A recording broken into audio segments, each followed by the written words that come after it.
അന്നാണെങ്കിൽ നമ്മുടെ കൊടകരയിൽ ഷഷ്ടി ആയിരുന്നു കേട്ടോ. കൊടകരക്കാർക്ക് ഷഷ്ടി എന്ന് പറഞ്ഞ വലിയൊരു ഉത്സവം തന്നെയാണ്. റോഡെല്ലാം ഫുൾ ലൈറ്റ് വെച്ച് സെറ്റ് ചെയ്തേക്കുമായിരുന്നു. അടിപൊളിയായിരുന്നു കേട്ടോ കാണാനായിട്ട്. പിന്നെ നല്ല ബ്ലോക്ക് ഉണ്ടായിരുന്നു, അതുകൊണ്ട് തന്നെ വണ്ടി കൊണ്ടൊന്നും പോകാൻ നമുക്ക് തീരെ പറ്റില്ലായിരുന്നു. അങ്ങനെ ഞങ്ങൾ ഇതാ വണ്ടി പാർക്ക് ചെയ്തിട്ട് നടക്കുമായിരുന്നു. ഷഷ്ടി ആകുമ്പോഴത്തേനും തന്നെ നമ്മുടെ റോഡിന്റെ രണ്ട് സൈഡ് ഇതുപോലത്തെ കുറേ ഷോപ്പ് കൊണ്ട് നിറഞ്ഞിരിക്കും കേട്ടോ. അങ്ങനെ ഈശ്വരത ഇവിടെ സ്റ്റെക്കായി ഇഷ്ടമുള്ളത് എടുത്തോളാം പറഞ്ഞപ്പോൾ പുള്ളിക്കാരിക്ക് ഈ പാമ്പിനായിരുന്നു കേട്ടോ ഇഷ്ടമായി. അത് കണ്ടപ്പോൾ തന്നെ എനിക്ക് പേടിയായി, ഞാൻ അവിടെ തന്നെ വെക്കാൻ പറഞ്ഞു. പിന്നെ നമ്മുടെ ഗ്രൗണ്ടിൽ ഇതാ കുറേ റൈഡും കാര്യങ്ങളൊക്കെ ഉണ്ടായിരുന്നു കേട്ടോ. യന്ത്രൂഞ്ഞാലും മരണക്കിണർ പിന്നെ വഞ്ചി അങ്ങനെ കുറേ ഐറ്റംസ്. പക്ഷെ എന്താ സംഭവം എന്ന് പറഞ്ഞാൽ നമുക്ക് അവിടെ കാല് കുത്താൻ സ്ഥലം ഉണ്ടായിരുന്നില്ല, അത്രയ്ക്ക് തിരക്കായിരുന്നു.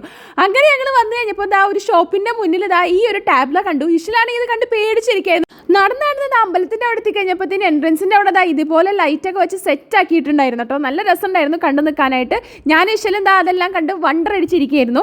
അതെല്ലാം കഴിഞ്ഞ് ഞങ്ങൾ പോയി കഴിഞ്ഞപ്പോഴത്തേനും ഇതാ ഇതുപോലെ താഴെ അമ്മാവന്മാർ കുറേ പേര് കൈ നോക്കാനൊക്കെ ഇരിക്കുന്നുണ്ടായിരുന്നു. കുറേ പേരൊക്കെ ഒന്ന് കൈയൊക്കെ നോക്കുന്നുണ്ടായിരുന്നു. നമ്മളാണെങ്കിൽ നടന്ന് നേരെ അമ്പലത്തിന്റെ ഫ്രണ്ടിൽ എത്തിക്കഴിഞ്ഞപ്പോഴത്തേനും എന്താ കാവടി ആടുന്നുണ്ടായിരുന്നു കേട്ടോ. ഇഷലിന് കാവടി എന്ന് പറഞ്ഞാൽ ഭയങ്കര പേനാണ് കേട്ടോ. പുള്ളിക്കാരി പറയുന്നത് ഓടി വന്ന് നമ്മൾ അറ്റാക്ക് ചെയ്യുന്നതാണ്. അത് കണ്ടപ്പോൾ തൊട്ട് എന്റെ കൈ കയറി പിടിച്ചതാണ്. ഉത്സവ പറമ്പിൽ കിട്ടുന്ന കോളിഫ്ലവർ ഫ്രൈ ഉണ്ടല്ലോ, അതിന് പ്രത്യേക ടേസ്റ്റ് ആണ്. നമ്മൾ വീട്ടിലൊന്നും ആക്കുമ്പോൾ ഈ ഒരു ടേസ്റ്റ് കിട്ടില്ല. അപ്പോൾ നമ്മൾ അത് മേടിച്ച് കഴിച്ചു. ഐസ്ക്രീം കഴിക്കാതെ പിന്നെ നമുക്ക് വീട്ടിലേക്ക് തിരിച്ചു പോകാൻ പറ്റില്ലല്ലോ. അതുകൊണ്ട് നമ്മൾ ഇതാ ഐസ്ക്രീം എല്ലാം മേടിച്ച് കഴിച്ചു. ലേറ്റ് ആവുന്നതോറും തിരക്ക് കൂടി വരുമായിരുന്നു കേട്ടോ. പിന്നെ നമ്മൾ തിരിച്ചു വരുന്ന സമയത്താണ് ഇതാ ഒരു ഷോപ്പിന്റെ ഫ്രണ്ടിൽ ആനക്കുട്ടി ഇങ്ങനെ ചെവിയാട്ടിയൊക്കെ നിൽക്കുന്നുണ്ടായിരുന്നു കേട്ടോ. ഇനിയും അത് കണ്ടു നിന്നാൽ നമ്മൾ വീട്ടിലെത്താൻ ഒത്തിരി ലേറ്റ് ആവും. അങ്ങനെ നമ്മൾ തിരിച്ചു പോകുന്ന സമയത്താണ് ഈ നല്ല ബ്ലോക്ക് ഉണ്ടായിരുന്നു. അങ്ങനെ ഒന്ന് കറങ്ങി അടിച്ച് ഷഷ്ടി കണ്ട് നമ്മൾ ഇതാ തിരിച്ച് വീട്ടിലേക്ക് പോകണം. അപ്പോൾ ഇതായിരുന്നു ഷഷ്ടി വിശേഷം. വേറെ വീഡിയോ കാണാം.